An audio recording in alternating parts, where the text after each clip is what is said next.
The drills and exercises in this video are going to completely blow your mind and get you to think about the golf swing in a completely different way. And it's also going to explain why you find it really difficult to take your practice swing, which looks great, and actually perform that on the golf course. Every time I've done this with students in the past, it's been a complete game changer. It's almost been like a eureka moment for them. And we are going to get to the drills a little bit later, and they're really simple and going to help you, but I really want to start with a demonstration. And I'd love you to do this with me because I think it's really, really powerful and important. And to do that, we're going to use that beautiful tree over there. I'm using this tree. I just want you to grab something that you could potentially hit. Could be the side of your house or a wall or something. I'm going to put my grip against that tree and I'm just going to think about what I would do if you asked me to hit that tree. Not thinking about a golf swing, just swing it back, hit the tree. And you would probably do something like this. When you do that, look at your arms, look at your hands. Look at that. Perfect arm structure. Lead arm is straight, trail arm is bent, hands are in front of the grip. This, if I was to drop it down and relate it to golf, would be an incredibly strong impact. But there's one huge issue. This is going to explain what that issue is. Look at where that orange, call it device is, vertically up. So, set up to the tree, I do that same exact exercise, don't think about a golf swing, and I get my perfect arm structure and I get my perfect hands forward. Look where this is. It started vertically up. It came back, twisted nearly 90 degrees to the right.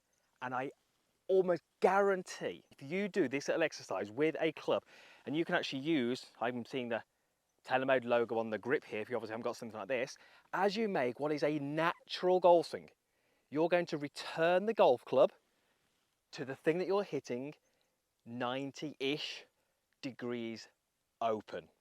So even though we get all those things that look great, the arm structure, the hands forwards, the club face in that example, if we had a club, would be 90 degrees open. You wouldn't even find the centre, let alone hit a fairway or a green. So the most detrimental thing in a golf swing is the fact that the most natural way to swing an object around your body would deliver the club face 90 degrees open.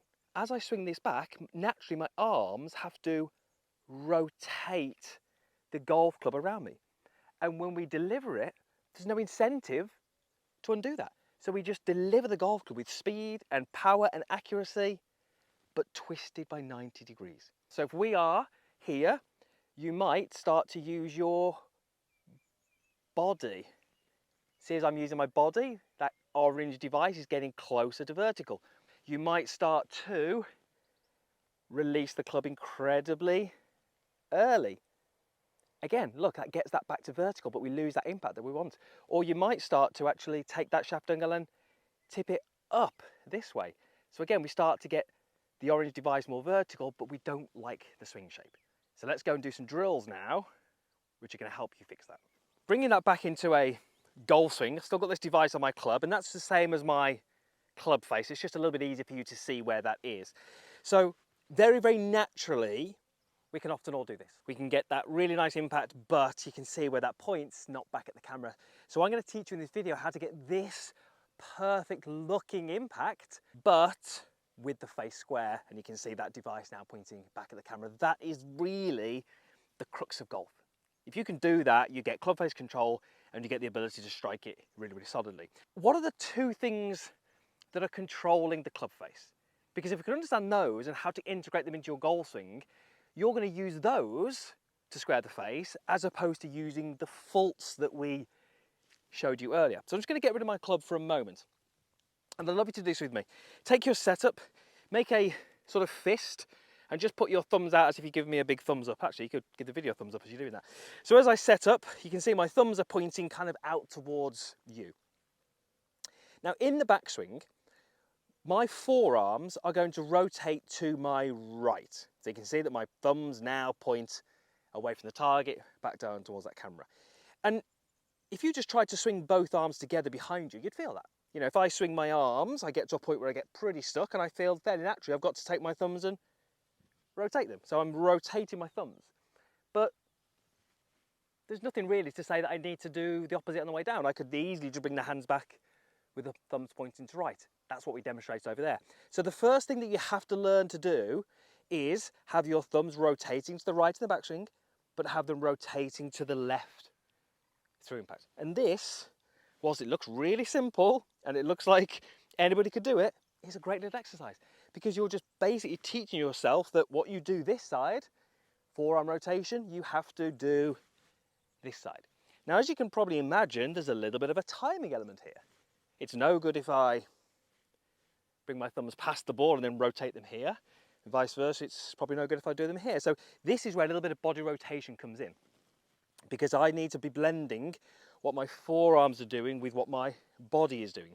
And if I started to get my body going far more aggressively, it's going to make it more difficult for me to time when I release the club. So start off, thumbs right, thumbs left, thumbs right, thumbs left, add a bit of turn, and start to make this little movement. It happens in the best golf swings in the world. It needs to happen in your golf swing, but very often it doesn't. And the way that you will know if it doesn't is because you'll have follow-throughs that look a bit like this. Elbow separated, lead elbow pointing more up to the sky, palm of your hand facing more down to the ground. This is the one we want to avoid. Left palm down, elbow up. This is the one we want to work towards, elbow down, palm out. Now there's something else that we have to tap into which helps to change the club face. If I place my left hand on the golf club, as I take my wrist, which is in a pretty cut position there, as I twist and flatten that, it twists this and it twists the club face. So when we use our wrist and we go from flat to extended or to arched, that is effectively changing the club face. So as I go into my delivery position and I arch the wrist, notice how this now points more behind me.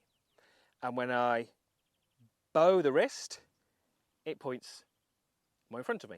So if we go back to our original demonstration, that natural movement that many of you will have where the face stays open, here, watch what happens if I simply arch my wrist, arch it, arch it, arch it, arch it, arch it, arch it. Guess what? Face is square. And the beauty with that is that it doesn't change the shape of my swing. And that's why we use that as a mechanism to square the face. We don't want to be using this movement. That will square the face, but it will cause you to swing way over to the left. We don't want to use this because that will square the face, but you'll fat it and thin it and scoop it and lose lots of power. And we don't want you to use the body to square the face because again, that will have the effect of squaring the face, but your body shape is out, you'll swipe across it, you'll start slicing it because you can't control your path. What we actually want to be doing is using a twist of the wrist and a release of the forearms. So here's what I'd love you to do. Blend those two together, and I appreciate this is quite difficult, which is why we're going to go super slow speed and hit balls over a short distance. You're going to put yourself into a delivery position. Feel what a twist of that wrist is like. See how the club face is changing. And I'm going to make that movement as I release the forearms. And what I'm able to do is basically create an impact which looks like I want it to look, but notice how the club face, if anything, is slightly closed. So my next little goal is to say, where am I aligned? You can see probably just left of that flag. Now I'm looking to say, can I put myself into a delivery position? Can I twist, rotate the thumbs, and make the ball go left? Ball went left. It went no more than 30 yards, but I can tell you it was compressed, it felt great, it was right at the centre, my path was pretty good, I got my low point target side of the ball, I've got all the things that I want. The phase after that would very simply be just starting to build up the speed, build up the distance, but still tapping into the two mechanisms that we want, which is forearm rotation and lead wrist twist.